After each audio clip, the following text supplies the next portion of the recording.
Hi, High Tops. I'm Marcus motherfucking Boston, the producer of High Off the Glass with O the Great. Hey, everybody. I'm O the Great. That's Hater Boston over there.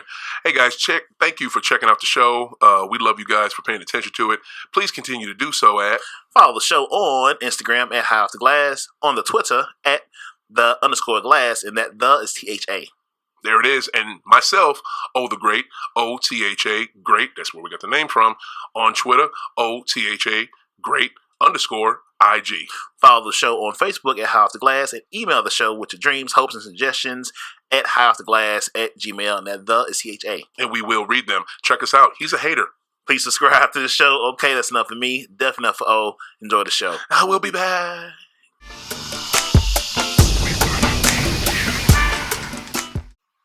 All right, we are back for this week's episode of High Off the Glass. Welcome. Thank you, ladies and gentlemen, for your applause. We appreciate it. Thank you. Oh, that is my awesome guest in the back. You know, one thing that's happened on High Off the Glass, everybody in our short existence that is soon to be forever, we have had some amazing guests.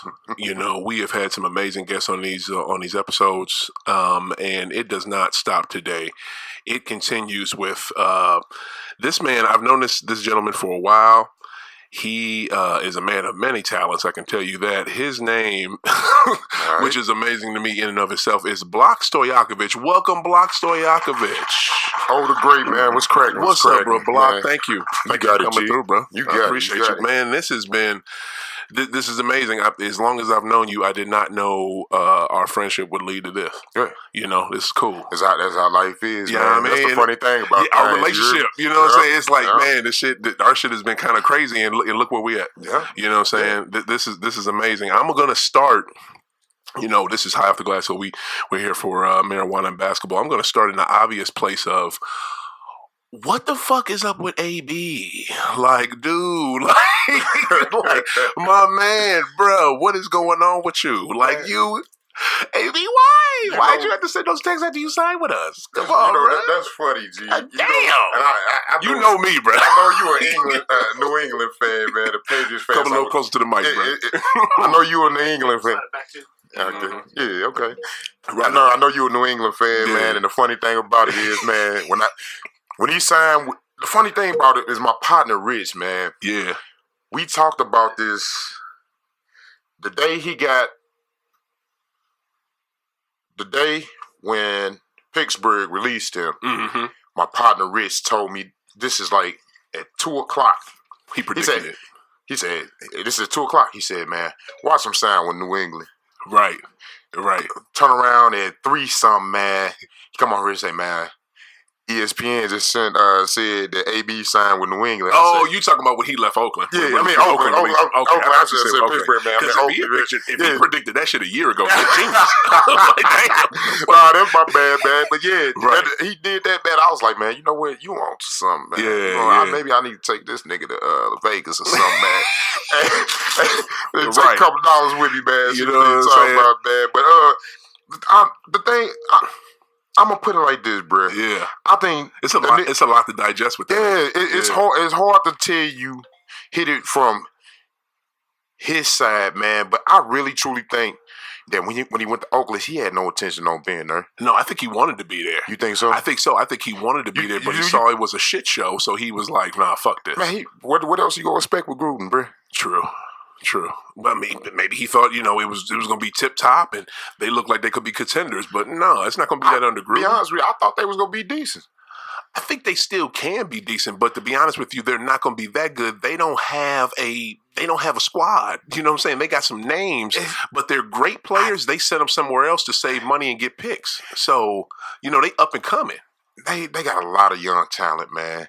A lot of young talent out there. A lot of young talent and a quarterback that ain't that good. But that's why they got Gruden, man. Yeah. The coach all QB coaches. I'll be honest with you. I think the main reason they got Gruden, the reason why, Al Davis' son got Gruden, is because they're going to Vegas and they wanted to have a name. Yeah. They wanted to have a name associated with their team, a name that everybody knew. The lights that Vegas brings. Exactly, because they're not staying in California. They going to fucking Vegas. Yeah. That's Nevada law. Las Vegas, Nevada, that is the pinnacle of gambling, and that's they want to set their mark. They're going to be the second American franchise that's there, sports franchise. franchise. So, team, and they want to take all the shine the Golden Knights got. You know what I'm saying? They want to make a big splash. They was going to take it anyway, regardless, man. He probably thought he wasn't going to get it as much as with a no-name coach. You know what I'm saying? And I think he couldn't afford to keep Khalil Mack. He couldn't afford to keep him. You don't think so? No. What Khalil got, the 100 and what? Khalil had a guarantee of like 56. No, I don't think it was that high, but it was it was at least $30 million.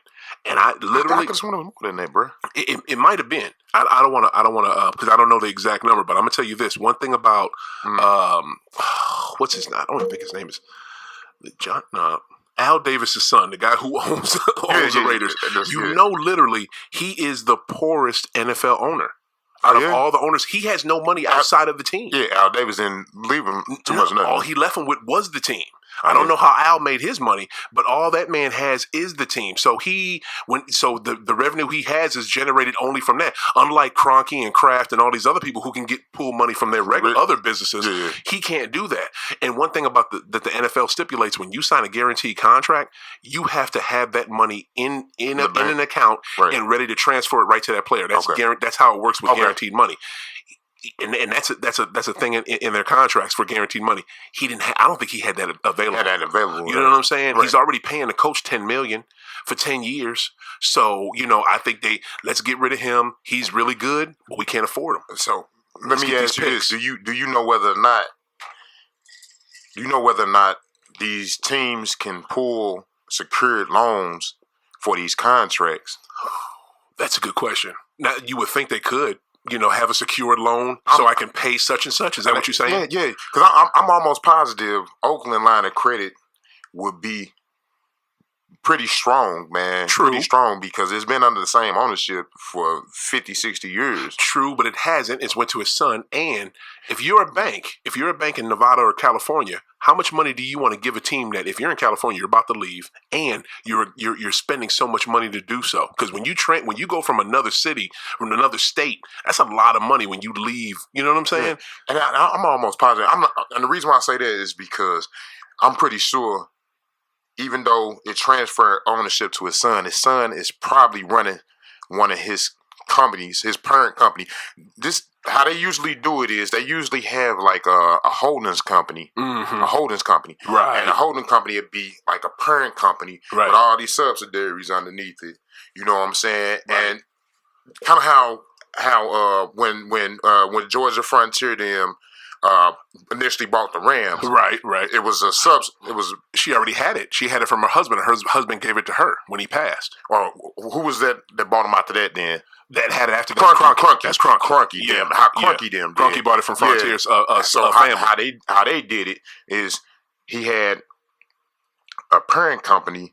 I'm going to try to look it up right quick. Go ahead. Say your name of it. And a parent company that's who Kroenke had. It was like a what they call they just hold all the money for him, right? Not necessarily, man. It's like a conglomerate. You have a parent company that owns all these other companies underneath it, a holding company. Right. I don't know if you ever heard of a holding company. And that's typically that's how people with money handle business through a holdings company. Right. You'll see something like so and so Holdings LLC. Okay. You know what I'm saying? And that's just basically mean that they hold these companies underneath them. Yeah. You know what I'm saying? Yeah, I get what you're saying. Hold up, but this is my question. To jump off of that, to ask you this, I'm surprised. I thought you weren't messing with football at all. I just got back, and I'm gonna be honest with you. I'm being completely honest. Yeah. And then I found the Kroenke thing right here too, and I'm gonna tell you. Drop it. I'm gonna be completely honest with you, man. I have not watched any football. Right. Last close to 4 years with dealing with the cap situation, and I 1,000% respect that. I love that. And I told myself when they paid him is when I would get back into football. So you understand? You gotta understand. Everything I'm telling you is off the top of my head from recollecting on information that's 4 years plus old. You know what I'm saying?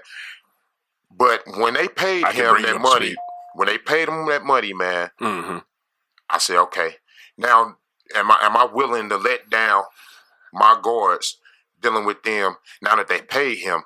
Not necessarily saying that it was right how they handled the situation, but if he was satisfied with the situation, I'm satisfied with the situation. Right. And he had to me, yeah, on the outside looking in, he had to be satisfied with the situation, because if he wasn't, he wouldn't have took the agreement that he took. Exactly. So that right there let me know, okay, I'm going to deal with the NFL the way that I deal with them. I'm not going to be overly aggressive fan like I used to be. Right. Because now I see how they structured. Right. You know, yeah. And it's nothing different from anything else that's going on in the world. You know what I'm saying? That makes sense. But I just got to deal with them on certain levels. I'm not going to go and buy all their merchandise to make the people that didn't want to help him out. Yeah, make them richer. You know what I'm saying? I will watch it, but I'm not going to break my neck to watch it either. You know what I'm saying? And that's just my thought on the whole situation. Yep. I don't agree with any form of injustice, especially social injustice. Right. Don't do it. Yeah. I 1000% concur with all that. I think the thing with the settlement, he took that because that settlement is old money. That's money that he was already owed, because that's money he could have made. Okay. It doesn't mean that none of that is money that he could make right now as a quarterback, because there's so many starters that have already gone down. We in week 3 right now, as this is being recorded. When you guys hear it, it'll probably be week 5 or something like that for the NFL season. But we're in week 3 right now, and there's already Roethlisberger's gone down, Breeze has gone down, Luck just retired. Cam has gone down. It's so many guys that are going down, and you got bums coming in to replace him. Right. Why don't you get somebody that's proven? Yeah, I mean, he has a winning record. Come on, man. It's just winning. I'm like you. I'm so glad he got the settlement. That makes me more comfortable, because I'm going to tell you like this. Me personally, last season, I boycotted the first 5 games. Okay. I didn't mess with it on no level. I couldn't do it. The thing that brought me around, literally, is when Eric Reed got signed. When Eric Reed got signed with them. That's one of my favorite players. Yeah, he's a super strong safety. Yeah, he is cold-blooded. Yeah. You want him in your secondary. That brother can ball. When he got signed with Carolina, that made me, okay. You know what I'm saying? Yeah, and plus, I wanted to see I love New England. You know that about me. Yes. I love the fans of Bones, right? I'm from there. You know what I'm saying? So I love seeing them. Can't say nothing bad about that. Yeah, I mean, because, bro, I grew up with them being garbage. Yeah. You know what I'm saying? Yeah. So for us you seen the struggle. You been through the struggle. Yeah. So for us to be running the league for damn near 20 years, god damn. That's a cold-blooded thing, man. So that's what brought me back to it. But I still always send out tweets. I say it when I'm in conversation. I bring it up on my show. Colin still should be in the NFL, even with the settlement. Why the hell not? He's better than probably 100% of the backups, and he's better than probably 75-80% of the starters. Got to be. I mean, if not, he's probably at least about 80%, 100% of the backups he better than, and he got to be better than 50% of the starters. And this is my issue, man. Come on, man. This is my issue. The people that think that him being out the league, that justify him being out the league, and these are the same people that don't think that there's privilege in social America. These people don't even know the reason why they don't like him. It's a narrative behind it. You know what I'm saying? It's a narrative. Right. They can't even tell you. They can't tell you because I guaranteed you they was eating up his story before he did his pro-black anthem, which they said was anti-American, which I don't understand. I still don't understand it. It wasn't. You know what I'm saying? And he explained to him. Right. But for you to step in and say that he's anti-American because after he told you that he's protesting social injustice for minorities, right? And y'all continue to say that he's anti-American, and he tells y'all this thing. Y'all was the same people that was eating his story up when y'all found out that he was a mixed child that was adopted by a white family. Tell it. Y'all was the same people that was eating that up. You know what I'm saying? They loved it then. It's just when this is what they don't like. Yeah, they don't like that you identify you mix. Yeah, but you identify with your black side. Yeah, and that goes to say majority of the biracial generations, people that are biracial, that's mixed with black, are more likely to be accepted by the black family than the opposite side. And Europeans have issues with that. I agree with that. They have big issues with it. And I'm saying this. I'm just speaking of the absolute truth. Family, I got 2 nieces. Right now. We're mixed. You know, and I'm not gonna get off into that, but right. You know what I'm saying? Yeah. Come on. Yeah, tell the truth. It's not. That's facts, bro. It ain't nothing that I'm just speaking out there. If you guys just look at the West Coast, and you know, a lot of biracial kids is in families where they're the non-melanated side, they really don't deal with the melanated people, but they deal with the kids because they got the same blood. Exactly. You know what I'm saying? Yes. It is what it is. And then there's some that don't even deal with the kids. You know, the ones that are really fucked up. You know what I'm saying? You know you really fucked up when you can't love a kid. That's fucked up, bro. You know what I'm saying? When you can't love a child. Because they got the same blood you got in you. Come on, man. That's sad. You're so right with that. I want to let me properly, because this is a great topic. You know what I'm saying? It's a great topic because I love Colin and I do love football. I love the things that Colin do for the underprivileged people. That's more important than anything to me. Right. I mean, and his foundation alone, like, know your rights. Like, he's teaching you what you should know when you interact with. He understands. Yes. He's not from the same situation as most of them, but he understands how it is to be looked at because you're not the same complexion as the next person. Because he probably done dealt with it himself. Yeah. Just because he grew up in a nice neighborhood don't mean he didn't deal with that shit. You know what I'm saying? The point I'm trying to prove is he was adopted by a European family. Just think about how the people, when he's walking around his neighborhood with his mom and dad, how they was looking at them. Hold up, bro. You got a little too much. Your hair's overly coily. You got a little too much melanation, and both of them people ain't the same color as Why you get that big ass afro? What the fuck? You know what I'm saying? How did he feel about the situation? Evidently, he felt enough to put it ahead of his career. I respect that man. Can't do nothing else. It was so crazy too. I love how you bring up his backstory because everybody loved his backstory. But then, soon as he took a knee and he took a stand for people like us, that what we've been dealing with law enforcement for the last 100-some years. You know, when he did that, that's when they had a problem. You heard me? That's when they had a problem. I couldn't believe that. Bro. That's crazy. That's facts. That's crazy. They was eating it until he did something they didn't like. Nobody brings that up. Nobody ever says how much he was loved before this. Before this, when Colin was going to Super Bowls and winning NFC championship games, and he only went to one Super Bowl. I'm not, I wasn't more than one. Y'all know what I'm saying. When he was doing all that winning, shit. You couldn't tell nobody shit about Colin Kaepernick. Everybody was on that dude dick. You heard me? You had McDonald's commercials with Flacco and shit. It went into the afro popped up and the knee went down. Come on, bro. You ain't lying. You ain't lying. The afro popped up, the knee went down. It did. As soon as it came up tough. What's the name? I want to, formally, bring you in and let the audience know what you do, man, because you have a lot going. You know what I'm saying? You have this man. If you've checked out his YouTube channel, Blocc Media Empire. They have BODG Media Empire. There you go. On YouTube. It is so awesome, y'all. I'm talking about, what do you want? Do you want an informational video? He got it. You want a music video? He got it. You want a documentary? He got it. Like, this man like, I've check out his channel. He's got so many. What you need shot, and you need somebody to direct it. You know what I'm saying? You need somebody to help you get it together. If you don't know what you want to do and you just need a video, you talk to Blocc Stojakovic. This man got you together, man. Like, Blocc, be like, that's facts. How, bro? What? Damn, you got so much going. What made you jump into all this shit? Man, bruh, to be 100 with you, I'm gonna give you a little rundown on my background. Okay, all right. I've been around music for the most part of my life. I got a lot of musicians in my family. Okay. Vocal musicians and instrumentalists. Okay.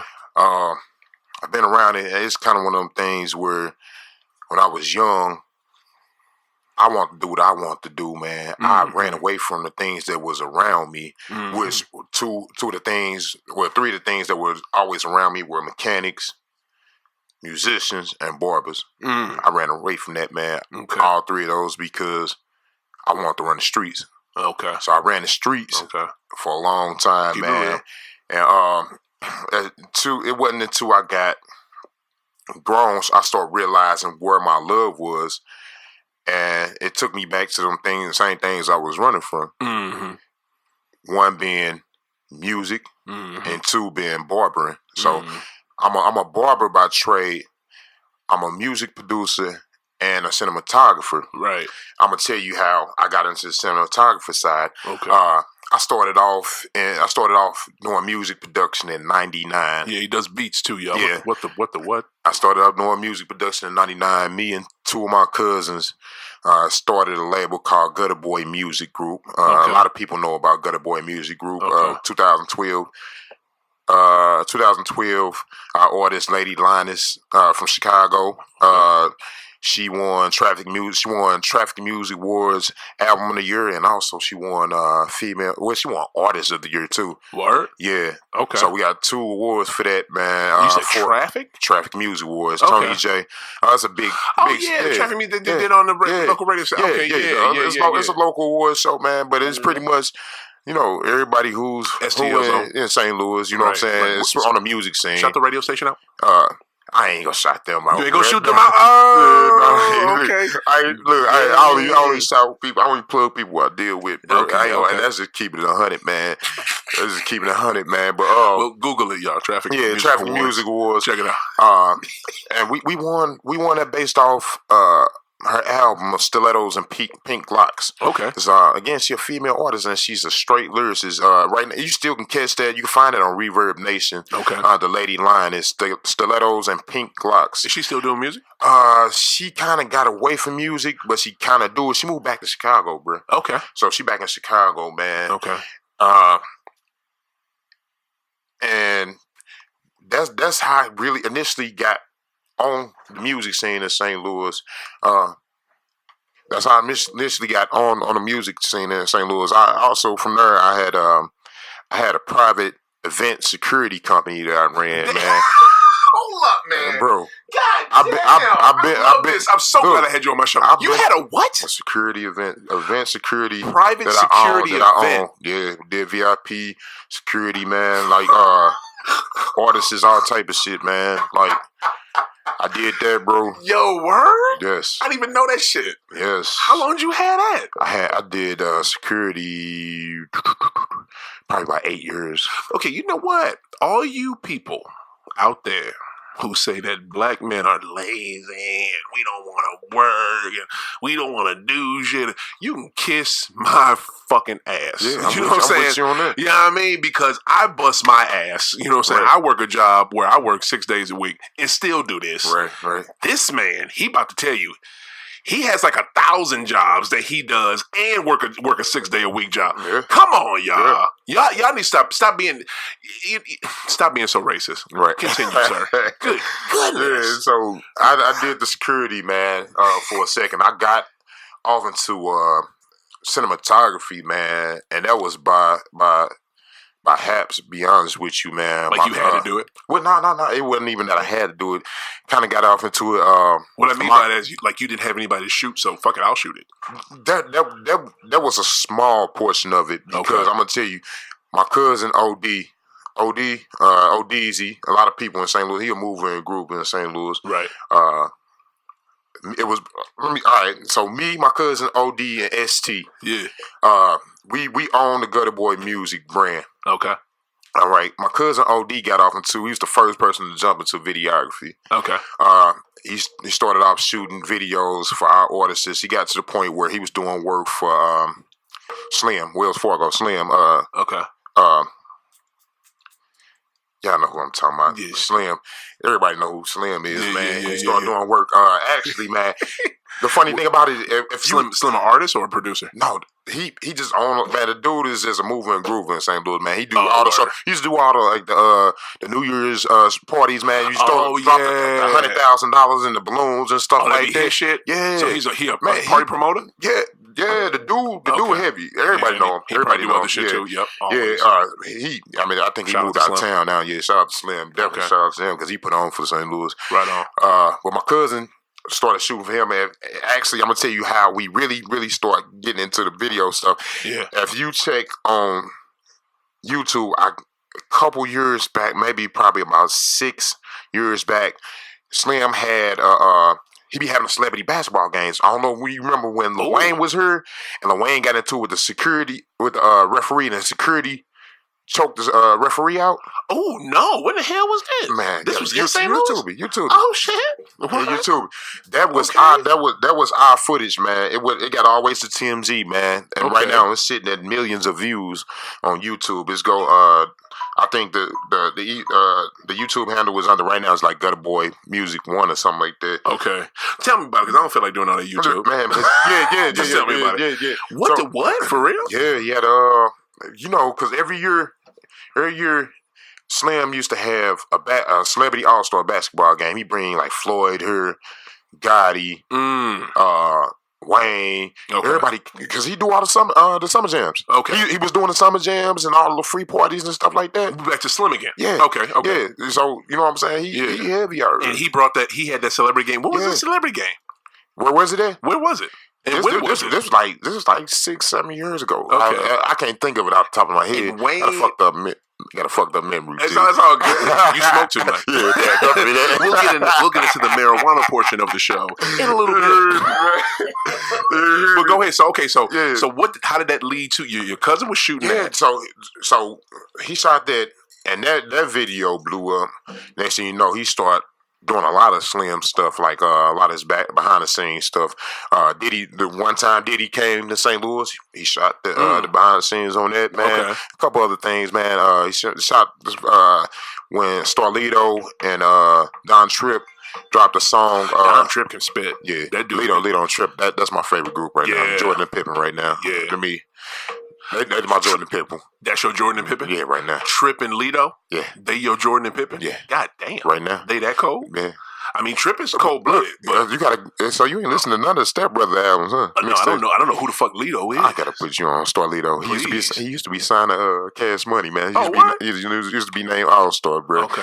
So he changed his name to Starlito because they holding his name. Hope they ain't turn his ass out. Yeah.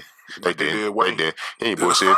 they actually, Lito and Tripp, they probably some of the more profitable independent artists right now. They stay on tour. Yeah. All year long. I remember I heard about, T told me about Tripp, play some shit for him 4 years ago. I'm surprised Tripp ain't bigger than what he is. Yeah. Oh, you put him on the Trip? Lito and Tripp. Yeah. You gotta listen to them. Yeah. They slam serious, man. They spit nothing but real shit. I mean, it ain't overly dramatic, but you know what I'm saying? It's real life. You know what I'm saying? For us. So how'd I get to your shit?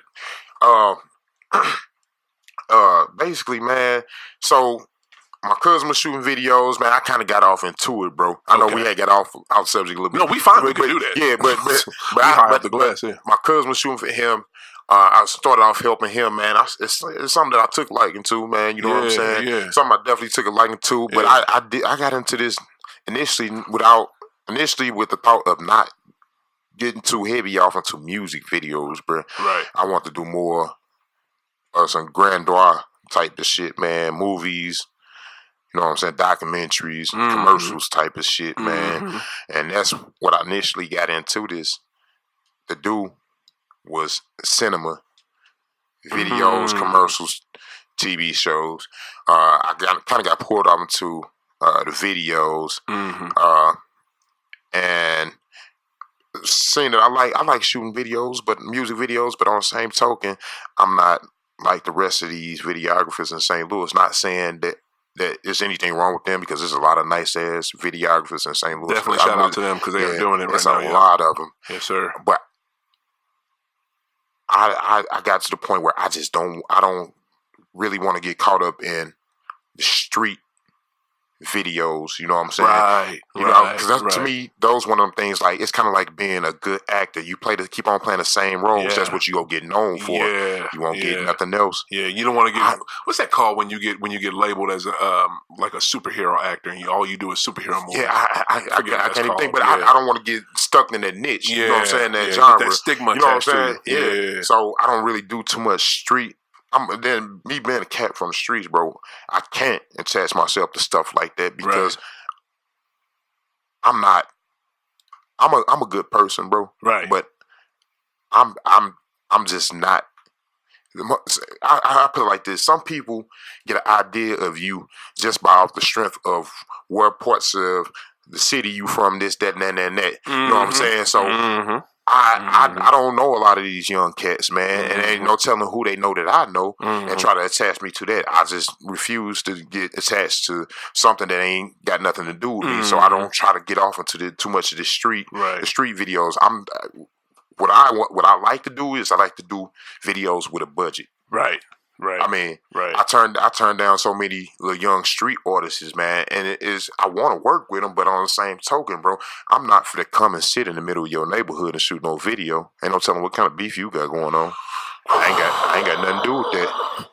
So high off the glass, we always keep it real. And we keeping it funky, we keeping it 100. Wow, so I'm not gonna go to your video and then some cat slide on you. They ain't got nothing to do with me, and you think I'm gonna help you? Crossfire. Yeah, I'm not gonna help you, bro. I ain't got nothing to do with that. Right. You know what I'm saying? I don't want people to think just because I'm shooting their videos that we that good. You know what I'm saying? This is a business transaction. Up with shit. You know what I'm saying? This is a business transaction. Yeah. So what I kind of do is I kind of try to have my the people that I deal with. I try to have Cardinals just clinched a postseason spot. That's good. That's good. Right. Let's go Cards. What they get? Let's go Cards. St. Louis locks up first playoff berth since 2015 after sweeping Cubs at Wrigley. Damn right. Fuck you Cubs. The small ball, man. Let's go Cards. Killing with the small ball. You ain't lying, baby. Go ahead. So I try to shoot videos with some type of budget, man. And all I ask them is I try to think of myself as a reasonable person, man. Right. As far as what I have to offer, my services and the pricing, I could charge a lot more than what I charge, but I don't because I give people enough room to let their money expand. You know what I'm saying? Right. I try to be decent on my pricing, flexible on my pricing. That way you can afford to go and rent an Airbnb because a lot of cats don't understand the game, man. That's the game is, bro.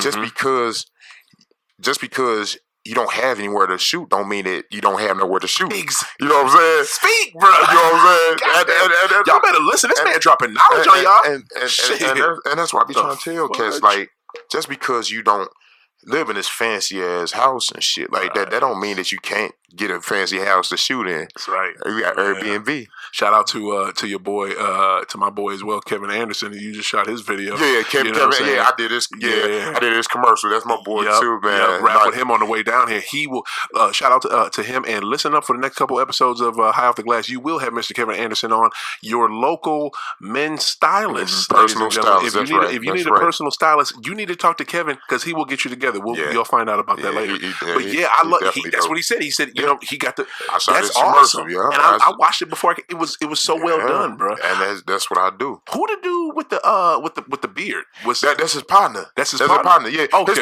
But his partner is he got some other things going on. I'm trying to link up with him his too. Partner's man. an actor too? No, he's not an actor, man. He looked like he was an actor. He got some things going on, man, and he dealing with some real estate things that I'm kind of.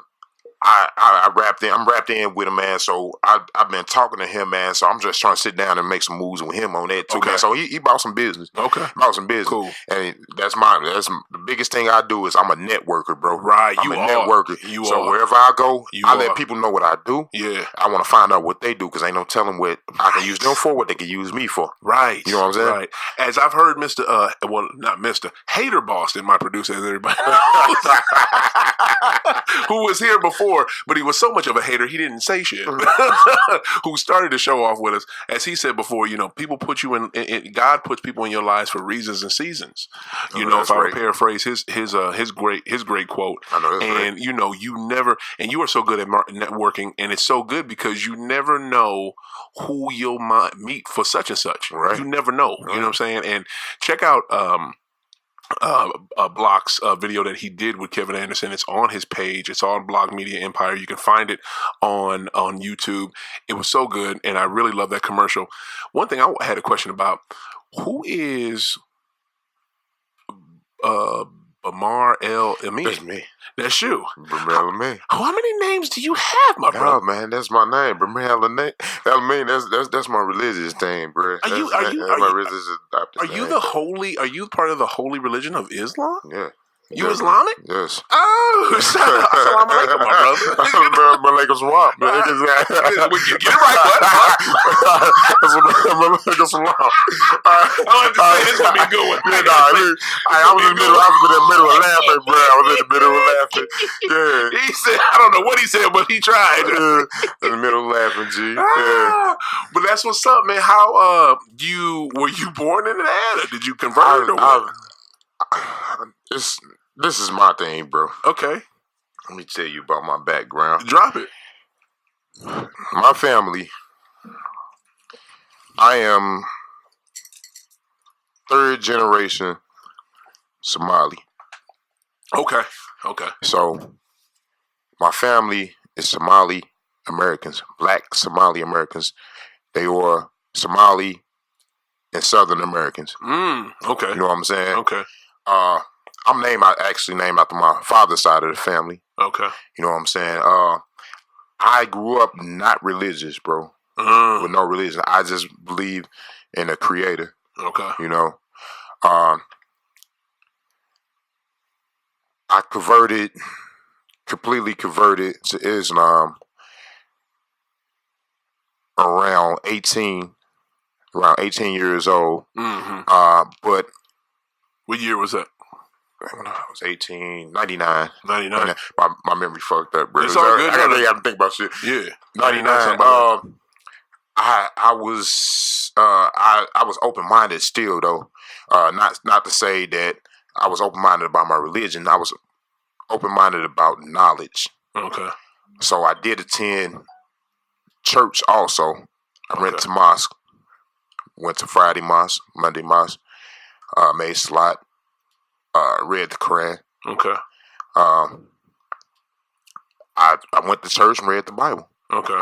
I was searching for knowledge, bro. You went to church and the mosque. Yeah, I was searching for knowledge, not for spiritual knowledge. Okay. For knowledge, right. it's knowledge spiritually, and then you got knowledge that's true, bro. Right. And what I came to the conclusion I came to by reading the Bible and the Quran was a lot of the stories in the Bible and the Quran coincide with each other. Mm-hmm. And I think people take it out of context because when I go back and read the Quran, it speaks of Jesus. It says he is a holy man. Yeah. Yeah. God-like man. They only look at him as the prophet, though. Yeah, he's not the prophet. Yeah, they look at him as a prophet. They look at him as a disciple. Yeah, as a disciple. I thought it was a prophet. No, okay, disciple. Okay, a man that was doing God's work, but that does not. But they don't believe. Islam teaches us that he was not the bearer of Allah's word. Yeah. That's what Muhammad received it in a dream. Right. You know what I'm saying? And that's the difference. But when you go back and read and read it and cross-reference the characters, we got people like Moses and Islam. Abraham was Abraham. Mm-hmm. You know what I'm saying? And people of the nature Jesus. It speaks of all these people and the great deeds that they did in the name of God. Okay, and you're right. This is my question: which of Islam? Which sect are you? Are you Nation of Islam? Are you another sect? I'm not Nation of Islam. Which sect? I'm more of. I would be more of considered a Sunni. Okay. A Sunni Muslim. Okay. Okay. Now, is that the majority of that's the biggest sect in Somalia? Somalia. Yeah.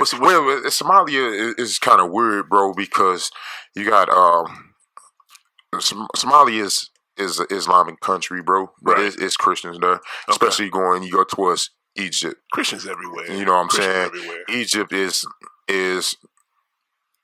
has Christians, has Muslims, have black Jews, Egyptian Jews. Right. You know what I'm saying? Things of that nature, so man. Somali is mostly verse as religion-wise? Yeah. Somali is mostly Muslims, a lot of Christians, and a lot of nomads. Okay. A lot of nomadic people. So those people are herders and people that move around the country. Okay. And don't really believe in any particular thing. Have you been home? No. Okay. Are you trying to go back? Never. You know what? My bucket list, the two places that I absolutely gotta visit on my bucket list is Somalia, and which they somehow named it Somaliland now, and Tokyo, Japan, bro. Why Tokyo? Just imagine Vegas bigger. Tokyo is Vegas, but bigger. No, I'm talking about in reference to all like the lights and shit, man. Shit like that. That shit crazy. It is pretty. That shit crazy. But you know they got gambling and shit there. It's illegal, but you gotta like gamble and get tickets and shit and redeem the tickets for money type of shit. Man. That shit funny. When I see that shit, I said that's crazy. Wow. But I don't know. It's something about Tokyo when I see it on TV, man. It's like a beautiful place, bro. So, okay. Yeah. Okay. So Somalia and Tokyo, that's on your bucket. I just want to go to Africa. I mean, period. You know what I'm saying? But yeah, it's beautiful over there. Yeah. I got my partner. Shout out to my boy Terry, man. Terry T, my partner. He got a car lot. I can't even think of the name of it. My mind went blank. But he just opened up a car lot in Kenya, bro. He do auto import export. Word? Yes. Oh. Yes. I'll put you in with Please. him, bro. I'll put you in with him. I'll buy one off him off the strip. I'm put you in. He got a car lot in Kenya? Yeah. Just he from here? Yeah. From St. Louis. From St. Louis. Wow. The funny thing about it is, bro, dude he good peoples, bro. Yeah. Good peoples. I used to run the streets with his cousin, man. Yeah. His cousin, my boy Roy, man. Yeah.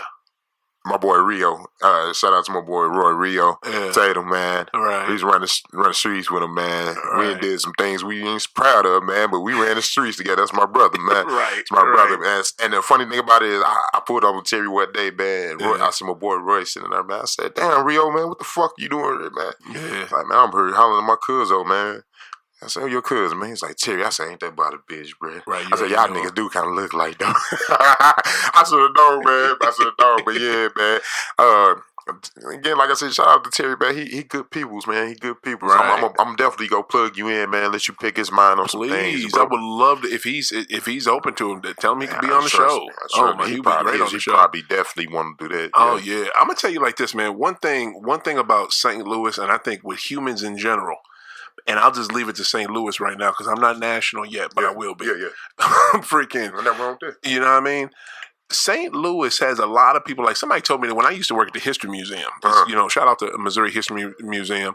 It's a really great place. You guys should check it out. This one guy who I worked in the audio visual department down there, and he told me St. Louis has so many millionaires and so much stuff going. But if you don't know them people, you will not know this shit is going on. St. Louis it's kind of the only detriment about St. Louis is it's very cliquish. And if you don't know the people, it definitely is. You are not gonna know shit. I think that's I think that's the thing that's holding St. Louis back. Yeah.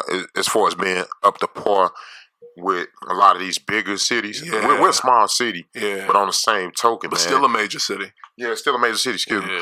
But the thing about it is, the people that got money, if you ain't in a circle, you not gonna get money with them, you bro. Ain't lying. And that's why I network so much, bro. I want to be a part of these circles, bro. Because I best believe when I come to you, I'm bringing something to the table too. Right. I want you to trust that I'm gonna perform for you. Right. You know what I'm saying? I'm not here I'm gonna always carry my own weight. Yeah.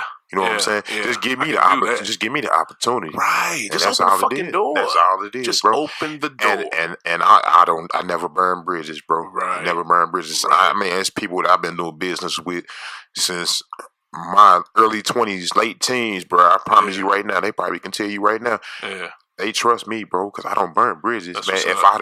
If I mess up something, I will get it right. I've been trying to get down here to your show for a second, but we we had a couple cross paths. And some mishaps. Yeah, and shit, but we here today. You Yes, know what I'm sir. saying? Yeah, We here today. You know, praise God. Yeah, I know that, right? You know, and that's just the type of cat I am, bro. Like I don't want to burn no bridges, man, because I wouldn't want nobody to burn bridges with me. Right. You know what I'm saying? Right. I might be that stepping stone that's gonna get them to their next level, and they might pull me back. You never know. With them. You know what I'm saying? You know, you never know. And that's how I look. That's how I look at life in general. That's how I look at business. You know. And that's just how it is. That's how you got to be with it. You know. And if I got a plug on something, I'm gonna try to throw you the plug, bro. Yeah. As long as they cool with it. Yeah. If this man right here, man, got airtime on a major network for dirt cheap, man, and you look, and I know you looking for it, bro. I don't want nothing out of that, bro. I want to see you. I want to see you shine, because you might come back and be like, "B, look here, man. I want to bring you in too." Right. You know what I'm saying? And see, I think, it's kind of like people look at it like, oh, I think when you deal with humans on an individual level, shit be gravy. Yeah. It'd be beautiful. It'd be what we want it to be, like how it'd be on TV. Right. But when it be like herds of people, like when you get like the masses and shit, right. All the people on social media, and when the masses start in being involved in shit, it start fucking shit up. Yeah. You know what I'm saying? If you can connect with somebody on an individual level, that's where it be golden. You know what I'm saying? Yeah.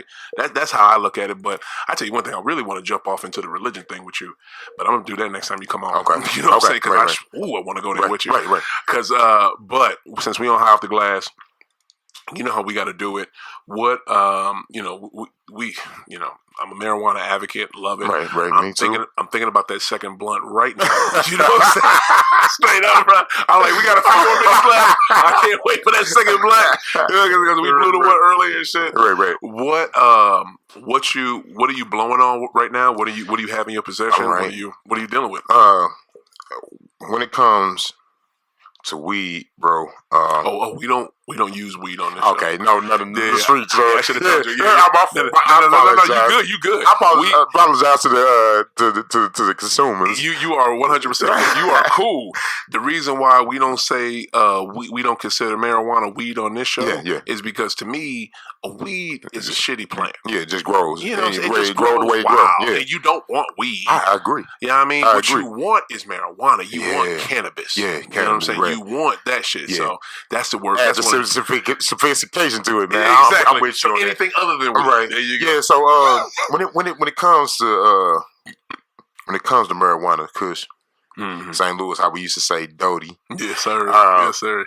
When it comes to that, man, I typically like to stay probably a hybrid, and that leans towards sativa. A lot of sativas. I don't mind indicas, bro. But my thing with indicas, bro, I don't want to sit down and be chilling all fucking day, bro. Yeah. Now, tell me again, because I always get indicas and sativas confused. So indica is the one that makes you want to be chill and just sativa the head high. Sativa is the head high, and that's the one that make you be creative and make you want to get up. Yeah. Okay. And I'm a more artistic person, man. Right. Hybrids, you got a different kind of hybrids. You got a hybrid that's in the middle. Yeah. They give you both. You got a hybrid that's indica dominant, and hybrids that are sativa dominant. Yeah. But I tend to generally. My go-to strands, my number one go-to strands is always going to be the original Girl Scout cookies. I do any cookie strand, because for the most part, they usually hybrids. Yeah. But the original Girl Scout cookies is my favorite strain. Okay. I like a lot of OGs. I don't do too much fruits. Why not? My thing with fruits, bro, is a lot of fruits are indica dominant, bro. Okay. I want to be up, bro. When I smoke, I want to be up and doing something. I want to sit, and I'm so fucking stoned, bro. Half of the day and passed, and I ain't get shit accomplished. Man, I'm gonna tell you like this though. You say that, but I okay. I know you from work. You know what I'm saying? Yeah. And that's how I knew you. Yeah. You know what I'm saying? Thank goodness for that job, because it, brought me with you. Right. And one thing you used to tell me was, go ahead and smoke before work. You know what I'm saying? You'll be all right. Smoke, you want to blow before work. And I used to be like, fuck no. Because I was scared. Shit. I didn't want to be blown to the motherfucker. They get up to work and fuck up. You know what I'm saying? Then they call me in the back. Sir, why are your eyes so red? What the hell? Shit, everybody was. shit. But like, you know what I'm saying? So like, I ain't want to be called in the back, but you know, I got over that. Yeah, I know, bro. You know, I got over that. I got over that. You know what I mean? I got over that shit. I blow 2 L's a day on the way to work and on the way home. I know, bro. You know what I'm saying? That's how bullshit. You know I do. I already know. So like, what was it? So I got over that, and I started blowing before work. And and to be honest with you, I'm not as I'm on names, and I'm on what you are, and sometimes I'm on like your effects. But I'll be honest, the one thing I don't always catch is which one are you? Are you a sativa? Are you an indica? Because I blew an indica blunt before work and worked the 8-hour shift. Right. That's because you probably ain't had no choice though. You know what I'm saying? True. But it's just like to me. Yes, marijuana, you know, you can get different strands to do different things. Right. You know what I mean? Right. You want a strain to make you artistic, you can do that. You want a strain to make you eat, most of them will do that. Right. You want a strain that'll make you want to run around the block, you can find something to do that. But to me, I think that your mind and your body, you have the will to make it do whatever the fuck you want it to do. You do. You know what I'm saying? Because if you smoke a blunt of straight up indica gas that is known to put you on your ass and make you watch TV and zone the fuck out, but yet you still force yourself to work an 8-hour shift, I think you have the control of what you want to do. I completely agree with you, bro. Yeah. Look, I'm a firm believer in mind over matter. That old saying, mind over matter. And let me break it down this way, man, because when they talk about the strongest muscle in your body, they don't typically mention your brain. Mm-hmm, your brain tells your body everything. You know what I'm saying? What to do? Everything. So if you equivalate the strength of your mind in any process, it's gonna supersede anything you can do physically. Mm-hmm. Yeah. I'm a firm believer in that. Mind over matter. Yeah. So I could smoke an indica blunt and sit down and be tired as a motherfucker, but I tell myself to get up. I'm gonna get the fuck up and make the best out of this lazy ass high. Yes, sir. You know? Yes, sir. And I'm glad you said that. I am a firm believer in mind over matter. Right. Mind over matter.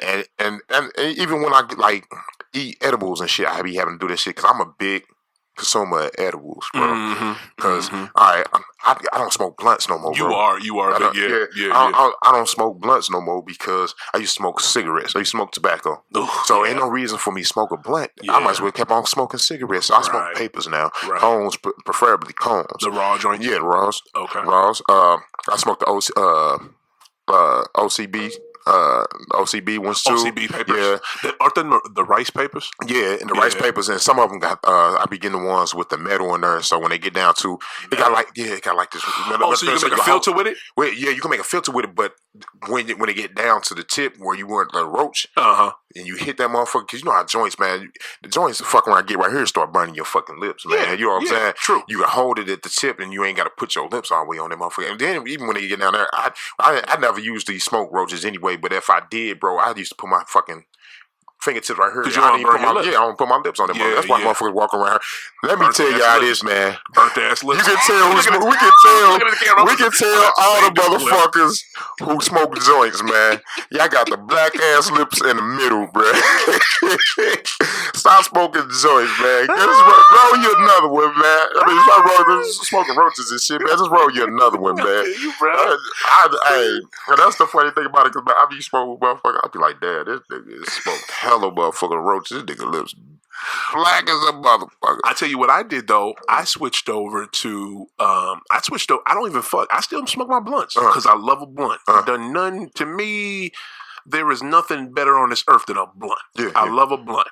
And I've switched over. I can't do the switches no more. I can't do the backwoods. I can't do nothing with tobacco base. I never really was backwoods smoking anyway. Yeah, backwoods is too harsh to me. That shit harsh. I don't give a fuck if you wash them off. That shit, you wash that shit with fucking bleach and soap powder. Wash them off. Yeah. You wash them off? Yeah. Oh, word? Because them motherfuckers be dirty as shit, bro. They be gritty as shit. Oh, yeah. I just know motherfuckers gut them and then they lick the shit out and they open the paper all the way up. Man, you motherfuckers wash them on the watch on all the dirt and it's like sandy. It'd be like gritty shit on there. Yeah, I believe it because it's all coming from dirt. Yeah, you know what I'm saying? That shit harsh as shit, bro. But see, my thing is, I stayed I couldn't. I don't know what made me jump on the high hemp. So I guess when I looked on the back of them and I saw that motherfucker said 100% organic, 100% organic to 100. Organic, 100% tobacco free, and it has CBD oil infused. Yeah, I got some of those. Is those the ones with the filters on them? Yes, sir. Yeah, I got them. Hey, bro, look, the first. That's where it's at. And they got the filter right there, and it's a nice little cardboard. Man, look, the first time I blew one of them motherfuckers, my little bro put me on there, man. Shout out to my little bro, said Huncho. I said it now. I don't say it. Yeah, said Huncho, man. Said my little bro. You see him in a lot of videos I shoot, man. He one of them cats. He one of them cats that be in the street, man. Yeah. And he be everywhere I be, man. Said a good dude, man. Me. Matter of fact, my bro Kizzy, man. Okay. Shout out to Kiz. Shout out to Kizzy, man. On an early episode of High Off the Glass, check it out. This man is a genius. Game with his Kizzy, man. The hottest thing smoking in St. Louis streets with this music shit. He ain't gonna like that shit. I got shit on the stage. That's what I be telling their too, man. I be telling him, I be like, man, look, I'm probably only cat in the city, a neighbor that's a neighborhood nigga, bro. That don't fuck with Golden State, bro. I'm the only one that don't. Everybody else do. All the 6-0s, man. They fuck with. I can't do the Warriors. Wish we had a team here so we could have fuck with their own team. You hear me? I wish we did too. That ain't gonna last. That goes back to where the shit we saw earlier, man. That goes back to what I always end the show with, but I'll say before I end the show. Yeah, okay. But yeah, the first time I smoked one of those, bro. Bro had he had a show. He had a show in Mississippi and Austin, Texas. Who, Kizzy did? Yeah, Kizzy. Okay. So we went out of town. We went to Memphis first. We went to Memphis to shoot this. We actually was going to Mississippi to shoot the video. Okay.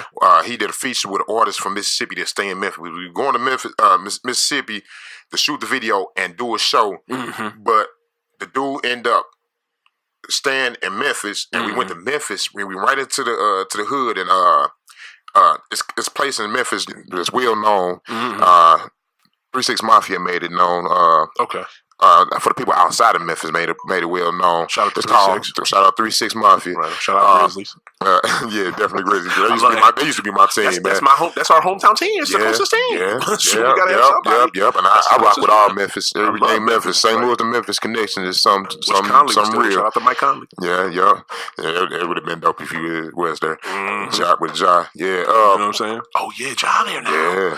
He gonna run that city. Bro, don't make me jump into this basketball. You know what I do? Yeah, we gonna get to that. We gonna get to that. But about to wrap this we went down to Memphis. We ended up shooting a video in Whitehaven. It's a little neighborhood in Memphis called Whitehaven, but the black people don't call it Whitehaven. They call it Blackhaven. Nice. So you hear a lot of people calling. When you hear people from Memphis talk about Blackhaven, that's the neighborhood. I love how we always flip names on shit. Yeah, and shit dope. And it's dope. And that's how they've been doing that forever. Right. Forever. So ain't nothing new. Yeah. So we was right down there in the middle of the hood, man, and we pulled up on some real street cats down there, man, and got love from them. They was in the video, man. You go back and watch that video called "Ride for My Dog." I know that song. Yeah, Ride for My Dog. So yeah.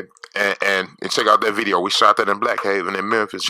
Listen to it on YouTube. Yeah. Watch it on YouTube. YouTube. You can catch it on YouTube on my channel, BODG Media Empire. Well, I'm sorry, I take that back. No, it ain't, because I give all my videos to the artists, man. I don't post no other videos. I'm finna start posting them on my channel. Yeah, put it on yours and theirs. Yeah, but I'm gonna start doing that because I give whenever somebody get a video shot by me and get it to them. You have to catch that on Mr. Kizzy. I shoot a lot of his videos on YouTube. MR.KIZZY. The name of that song is "Ride for My Dogs."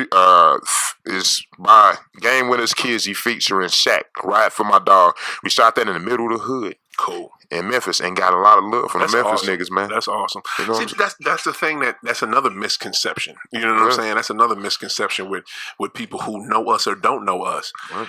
You can go to Harlem, you can go to Memphis, you can go to St. Louis, you can go to Compton, you can go to Long Beach, you can go to Long Island, New York, you can go to Mobile, Alabama. And connect with your own people, man. And they will every fucking where. And they will show you love. You know what I mean? If you are real and genuine, they will show you love. Real go always recognize real, bro. I'm talking about when I was down there, I wish we'd have had more time. Because when I was down there, after we shot the video, man, dudes try to pay me double what I usually charge to shoot 2 videos. Oh, they wanted to hire you right on the spot. right on the spot. Hell yeah. But unfortunately, we was only down there for the better half of probably 5 or 6 hours because we had to get to Mississippi for the show. Okay. The next day. So we went down to Mississippi, right outside in Brandon County, and we was only there for a couple hours to do the show, and then we had to get to Austin, Texas. Ooh. So we drove across a couple states to go to Texas. Okay. But the thing about it is we ended up stopping in Dallas to pick up Kizzy's old manager at the time, which we still did with Krista. Krista, she's a woman of many talents, man. Check out Krista, old girl, the white girl? Yeah. Oh, Krista, yeah, I know Krista. Yeah. We picked her up and then we head down to Austin to do a show. We did a show in Austin, Texas, man. Got a little love out there, man. Linked up with some cats from St. Louis to stay out in Austin that bro had already knew. He knew them from the streets. And we get down there in Austin, bruh, and these niggas at the same show that we at, and we link up with them. He's like, bruh, look, I'm down here in Austin. He was like, I'm well known out here, so whatever y'all want, y'all can get, bro. I got that kind of juice. And he showed us he had that kind of juice. He had that kind of juice. St. Louis nigga. Wow. Down in Austin. Wow. But he okay, stop doing that because that's gonna fuck. We gonna hear all that on the mic. You know what I'm saying? For real. So we did that show and came back home. It was a cool little run, man. A little 3-day run. We hit a couple cities, man. Made a lot of moves. Yeah. Made a lot of moves, man. And that's beautiful, man. It's definitely beautiful. That's beautiful. It's definitely beautiful. I love that. I'll tell you one thing. One thing I want to just side note right quick. Why everybody gotta be niggas, man? Why everybody? You know how I do. Why everybody gotta be niggas? I'm gonna tell you, it's a turn of endearment, man. And you want to know why? You want to know? I heard that explanation. I might have 2 episodes ago. I want to hear yours. Go ahead. I might have told you this. Go ahead. It's a mockery. It's a mockery. Yeah. This is my explanation behind it. It's a mockery. Oh, they got the everything. No. It's not even an acronym. Not about an acronym. Okay. It's a mic. Everything they do is a mockery of us. Yeah. I'm not. No way. Black Lives Matter activist or supporter. But that's why not? But look, I didn't say that I don't agree with what they stand for. Look. I don't agree. I don't agree with what they stand. I never said that I don't agree with what they stand for. Oh, okay. I'm not a supporter because they've been infiltrated. They've been infiltrated, right? How so? What you mean? They got, for one, if you hear about Black Lives Matter, man. The Black Panthers was infiltrated. What that mean? NOI was infiltrated. What that mean? That means you can't mess with them because they was infiltrated? Yeah. That's where you got to start questioning the motives behind it. Once it get infiltrated, you got to start questioning the motives. Oh, because you don't know who's actually. You don't know who's running what. I'm gonna tell you. This is the reason why I say nigga, because it's a mockery. Everything we do, they might make a mockery out of it, bro.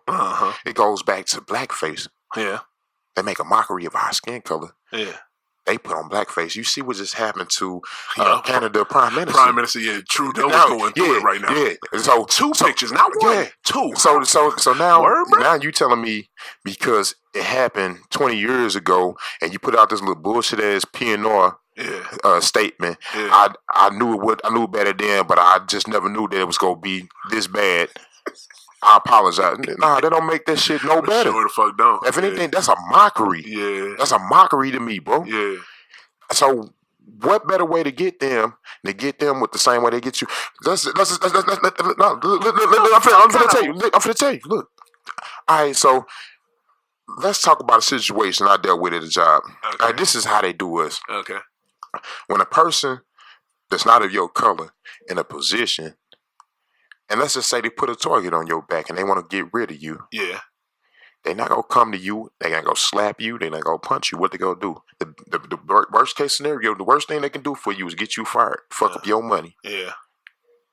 So why would I beat their ass? Yeah. I got into a situation with a supervisor, but I don't have a boss, first of all. Mm-hmm. I work at jobs. There's no such thing as a boss to me. Mm-hmm. you're my supervisor, but you're not my boss. Because at any given time, I can quit this motherfucking job and beat your ass. True, but what the fuck does that have to do with using the N-word? I'm finna tell you. I'm leading this shit up. Okay. I set my shit up. I always set shit up, bro. Okay. All right, so the worst thing he can do for me is to get me fired. The worst thing I can do for him is do the exact thing that he do for me. It would not be to beat his ass. That's what most small agenda or small-minded people with small agendas would think. Right. I can whoop his ass. He gonna be hurt for 3 days, but he'll be all right, and you gonna lose your job. Exactly. You rather get him fired, fuck up his money. True. So what I'm gonna do is I'm gonna take the word that you use against me to degrade me, and I'm gonna say it so I'm make it holds no weight when you say it. Wow. It's making a mockery. It's making a mockery of what they thinking they thinking they holding weight over us with this word. But by me saying this, I'm letting you know, dog, when you say it, it has no weight. So you mean to tell me if a person that's not a minority or African American steps to your face right now and says, "Man, fuck you," says that shit to you, you gonna be cool with it? I'm not saying that I'm gonna be cool with it, but it holds no weight to me. If it holds no weight, then you should be cool with it. Yeah. No, that's not what that means. So if President Dump was to walk in here right now and call you a nigga to your face, you be cool with it? It does not hold any weight. If he walked in here and I called him a sun-kissed orange looking motherfucker, would it hurt him? No, he wouldn't give a shit. Okay, he wouldn't give a shit. When people that are non-European call Europeans the C word, do it affect them? C word with cracker. I'll be honest with you. I don't know what the fuck they feel off that. Hey, you know what I'm saying? I've never seen nobody get irate. No, I've never seen a European person get irate over somebody calling them a cracker. I don't think so either. I don't know if they like honky though. They may not like. But Europeans get more pissed off on you calling them a cunt than they do anything else, bro. I just found this out a couple years back, man. I asked a European person. I was like, damn. I was like, the motherfucker called her a cunt. She was ready to kill this motherfucker. Mm-hmm. I say, they don't like that shit. Why? What's wrong with cunt? That was like, that's the worst word you can call a European. I was like, so all this time, all these motherfuckers been calling y'all crackers, and they thought that hurt y'all feelings. All they had to do was call you a cunt. No, now the person that got so irate, was it a man or a woman? It was a woman. But look, I asked the man about it too. The man said he don't like it either. For real? Yeah. Well, you know, everybody has their word, but to me, it's just like, bruh, I know what you're trying to do. You're trying to take the weight out of it. So if you use it against me, it has no weight. I get it. I get that. But to me, you know, I'm gonna call bullshit on that, because if Joe Blow white boy comes in here right now and calls you that and don't know you from a can of paint, and I know you, B. You know me. You know what I'm saying? I know you. You know what I'm saying? You don't fuck around. So if that white boy don't know you from a can of paint and calls you that, you know what I'm saying? He could be maybe friendly with it. He could be friendly with it. I don't know how well. Maybe you would be okay with it, but in the back, I wouldn't be fine with it, but it holds no weight, bro. What am I supposed to do? Get out of my box for it? Because it goes back to what I said. Check his ass. That's what I would do. Yeah, I will tell him. I would tell him, hey, chill out. Yeah. But what am I supposed to whoop his ass? But here's the thing: why would you even tell him to check out if the word don't bother you? Huh? Why would you even tell? Because it's to the point where it does not bother me. Yeah. It may bother you. Yeah, it's offend. It's just like a group of kids right here and a kid bullying a special needs kid. Yeah, I'm going to address it for him. Yeah, not for me, because I'm not special needs. Yeah. Well, yeah. I mean, but you stick up for the special need kids, because what do they always say? Shit, I'm a big fan of Wu-Tang, and if you listen to them old movies, them Shaolin monks, what do they say? Always protect the weak. Yeah, so that's what you do. You know what I mean? That person's weak, so you protect them. But I don't know. I don't like. You know, a lot of people don't understand the ideology behind it, behind what I said, but it means a lot more to me. What I said means a lot more to me than it means to other people, but that's just my thought on it, bro. I get it, and I concur with it. You know what I'm saying? I understand where you're coming from. It's just, you know, I don't know. Everybody talks a good game. Mm-hmm. You know what I'm saying? I had my brother on here. He's Rodney Michael. He's a recording artist, and he explained it and all this other stuff. You know what I'm saying? And he's okay with using it with people that look like him. But if it's somebody that don't look like him, he mad about it. You're okay with using it with somebody that don't look like you, but you would feel a certain way about it. To me, I call all that bullshit, because if you didn't have a problem with the word, you wouldn't give a shit if somebody who didn't look like you used it, but y'all obviously do. So it's a double standard. Maybe it is a double standard, man. But there's plenty of double standards out here, and some of them are not right. But it is what it is. Right now, I think that we got so comfortable with using it is a term of endearment, right, as opposed to a term of oppression, right. That's true. That's true. I'm gonna go. Let's jump over to the NBA side. Okay, Your boy Melo can't get a job. We already know what that is. Dunny, what is that? What's your point on the it? Same thing. Get a job, bro. So I've been thinking long and hard about this, and I see it happening. I'm not even being sarcastic, y'all. I just think this is kind of fucked up. Yeah, and a little bit I do. As you know, Melo is my favorite player in the NBA. That's your boy. It's my boy. That's your boy. That's why I went right to it. And I'm kind of thinking that this was pre-AB and may have even been pre-Cap, but I definitely believe he getting blackballed, and I think it has something to do. I think a lot of people don't believe this, but I really believe it has something to do. Maybe Phil had a lot more power than we give him credit for. Phil, yeah. He was under D'Antoni last, wasn't he? But I'm talking about it started with Phil in New York, bro.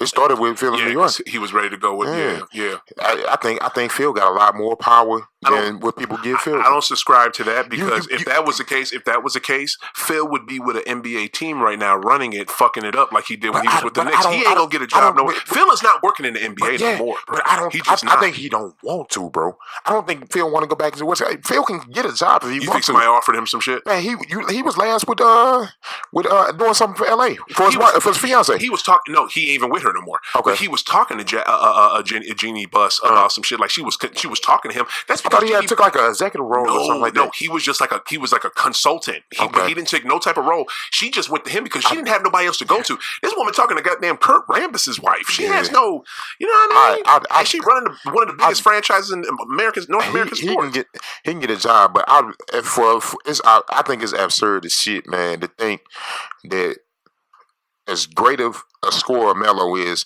and he's not a specialist scorer. He's a scorer. He can do what the fuck he want when he want to score him. Yeah. Whereas right now, he still got a decent enough drive game. Mm-hmm. Of course, he lost a little step, man, but he still lights out shooting. Yeah. You know, he make his own shot. You know what I'm saying? And for somebody to say that he can't beat out nobody on 12-man roster, bro. Yeah, 15-man roster. 15. Yeah, they 15 with reserves. That shit. Yeah, absurd as shit, bro. I feel you on that, man. I feel you on that. But here's the thing. I think the NBA was kind of on some, dude, we've been telling you for the last 4 years, man, take a back seat, and you didn't want to do it. Now you're ready to take a back seat because you want a job.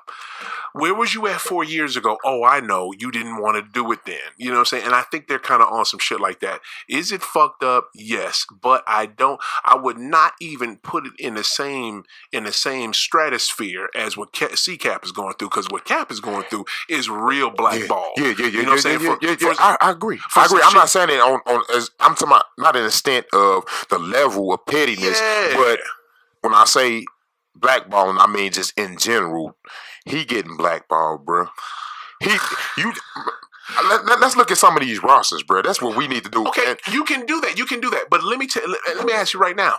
Give me some teams where you legitimately think that he can be a good fit and push them to the next level. How many? Anybody that does not have a strong scoring bench can use him. Anybody who not have a good strong scoring bench. Okay, that's right. Cool. Look, you gotta understand. Melo's been playing not only the 3, but he's been playing a 4. He don't necessarily have to be a 3. He can be a 4. He's strong enough. Melo has always been a strong player. Yeah. Low post player. You can maybe do that, but what do you do? What do you do when, let's just say, for instance, he jumps on a team and he becomes like 6-man of the year contender because he's just killing it so much off the bench? What do you do when he starts bitching about, man, I need some starting time? Come on, man. What do you do then? From the interviews that I've seen, bro. The interviews that I've seen of Melo when recently, all the ones that's been popping up since the end of last season, the ESPN interviews, the special interviews. I think he understand. He understand that. That's the reason why. Yeah, he's humbled now. Yeah, he's humbled. Yeah, I think that he will sit on he will come off the bench and do what's asked. And from my understanding, when I like all the little tweets and shit that I ain't seen, they've always said that Melo is probably one of the most disciplined playing athletes in the NBA when it comes to what? Practicing, open conversation. Okay.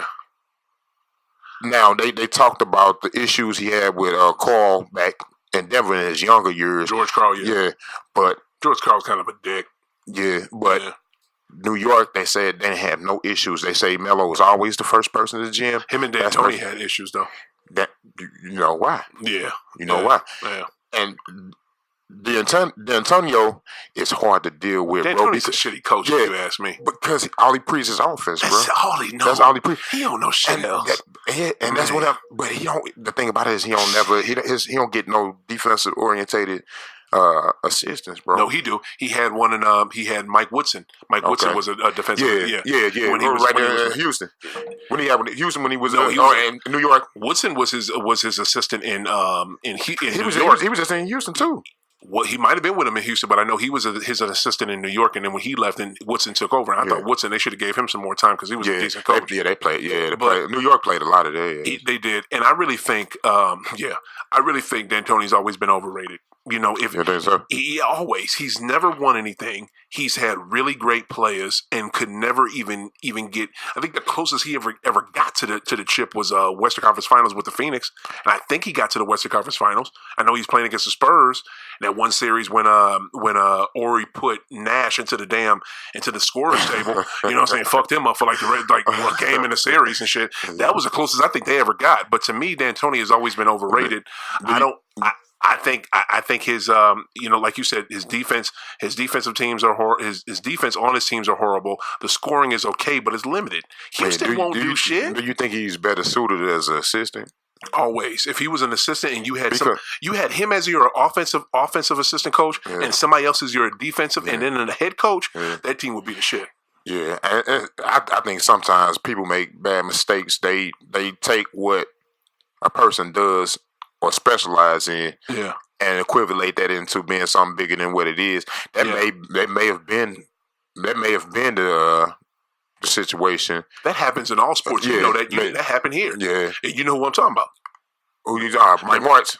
Yeah. Shit, I ain't gotta say shit else. Yeah. You remember that happened here. Martz was a great offensive coordinator. You know what I'm saying? And everybody was putting down what was my boy name? Used to cry a lot.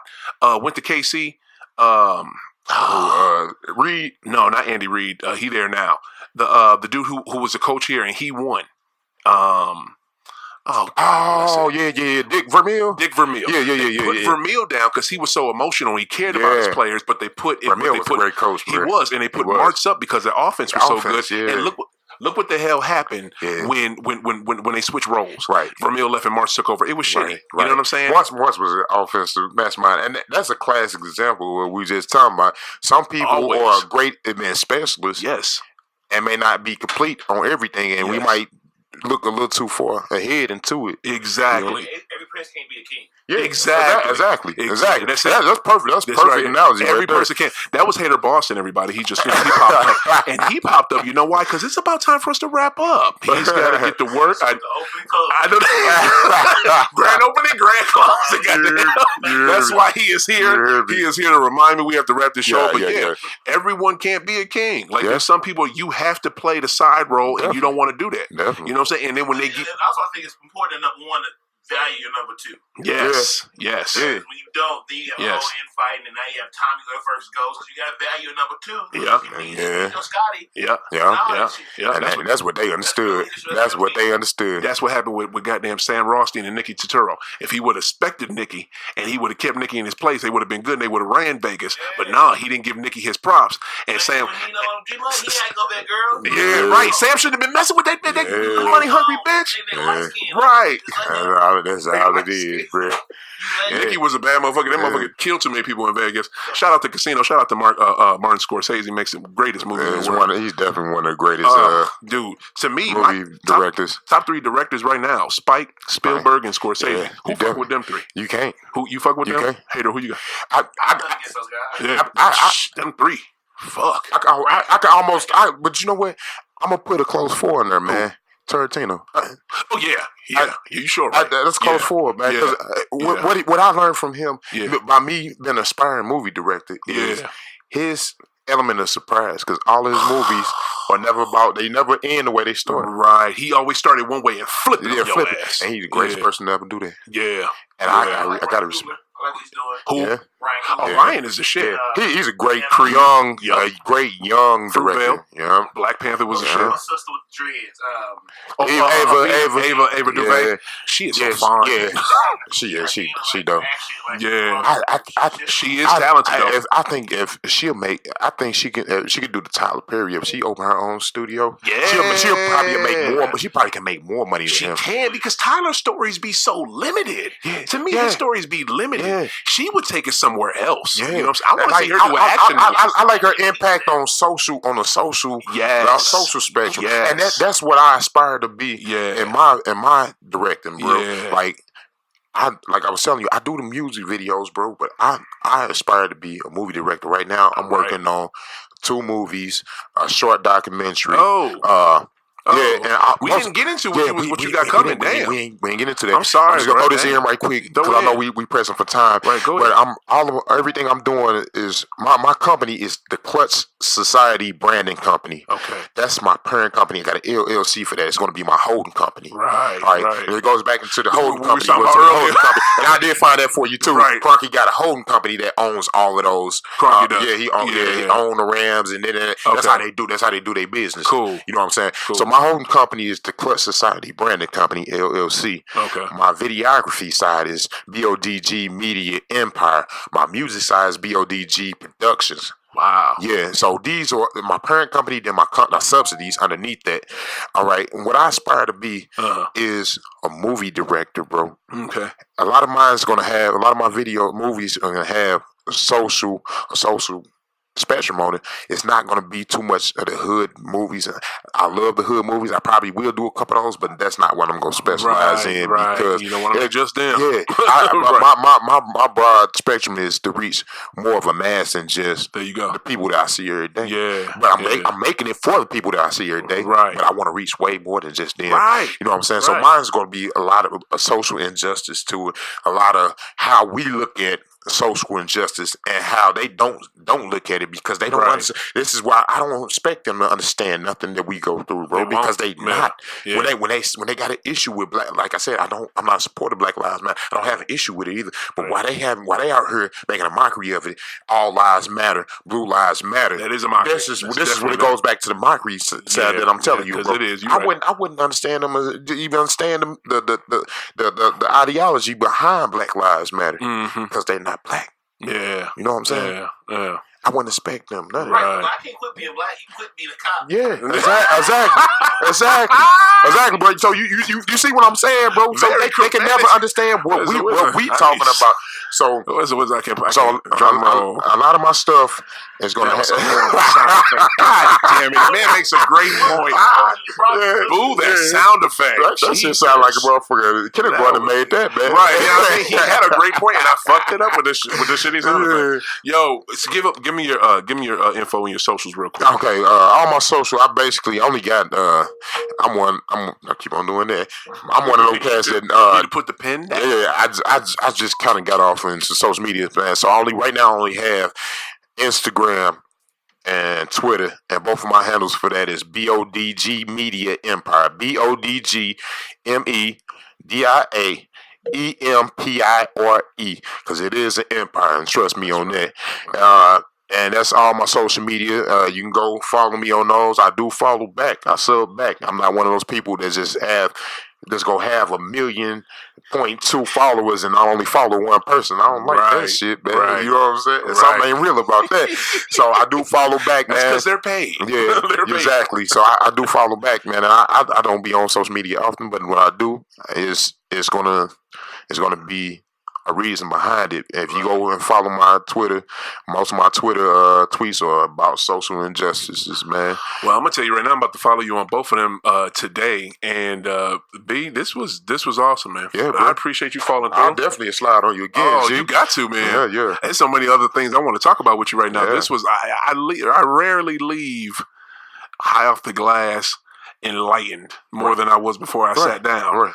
You know what I'm saying? But I got enlightened. I appreciate it. I got enlightened on something. I enjoy the conversation. Oh, you know me, man. Oh man, what the fuck you over there talking about? You know, you talking like I come hop in the conversation, man. But you know, and when we link up, man, we hold conversations. Our conversations are always real. Always. For one, yes, I could definitely say it's real. We're gonna have some disagreements, but it's never nothing outside of opinionated disagreements. You know what I'm saying? And there's nothing, and like you said before, there's nothing wrong with opinions. There's nothing wrong with disagreements, because when you disagree with somebody, you can learn a different outlook that you weren't thinking before. You know what I'm saying? You can get another outlook. Exactly. There's no one idea on life, man. Mm-hmm. There's many ideas on life, and that's what makes life so great, bro. Right. Because everybody don't think the same. Yes, sir. Dude, this was great. I'm gonna real quick give y'all my ending philosophy, how I usually end this show. I don't do it every episode, but I'm doing it today. Why St. Louis needs a NBA team here. Simply for what we talked about earlier, civic pride. Yep. You know, civic pride, civic love, so people can have another reason to love St. Louis. Our closest team right now is the Memphis Grizzlies. They are 4 hours away. Yeah. We need young kids and adults, men, women, children, whoever, to see a team that is in their hometown, home city. They can literally drive downtown and go see a game, and that's what they need. They need that here. They need some civic love and some civic pride here. Not to drive 4 hours away. We love Memphis. Ain't nothing wrong with it, but we should be able to see that downtown. That's how I love it. And on that note, this is the last couple of things I'm gonna say, man. Go ahead. I gotta get this in, bro. Yeah. Shout out to our new XFL team, St. Louis Battlehawks. I will be attending those. Shout out to our soccer team. I'm going to a lot of soccer. That's my third favorite sport, man. Soccer. So I'm going to Wow. Okay. Basketball, boxing, soccer. Wow. And I so did not expect you to say that. And so I will be in a lot of the MLS soccer games. Okay. And then what he was talking about, every team got to respect the second in charge. Yeah, he said, Jordan I'm gonna say this because I know you finna go off on me, bro, but I don't care. Oh, I'm gonna go off on shit you said before. I heard this 4 years ago. Jordan needed Pippen. Okay. Jordan wouldn't have been where he was at without Pippen. We've had this conversation. Yeah, we know that. I just want to say that because I know there's a lot of people that don't go off on me when they see me after they see this. That's the truth. Anybody who know how life works, you need a number two. Yeah. You got to have one. And Jordan wouldn't have won all that. Jordan knew that. Jordan was so smart. He was like, this dude is cold blooded. He's pretty good, but he needs some help. Let me make him better so to make my job easier. Pippen was to me, man. Pippen, I say. Pippen was a little bit more. I'm gonna tell you why I put Pippen on a higher pedestal than Magic. And a lot of people. Look. I'm not saying. Listen. Just listen to my reasoning, bro. Don't be blasphemous. Just listen to my reasoning. Okay. Magic is top 5 player all time, bro. Yeah. Pippen may not be the top 5 player all time, but he's my favorite player. Okay. The reason why, bro, is because Scotty did it from his original position. Magic played PG, bro. Yeah, so? Scotty plays small forward. Okay, so? Put me at 6'8", 240 pounds out there with a 6-foot point guard, man. I'm gonna be.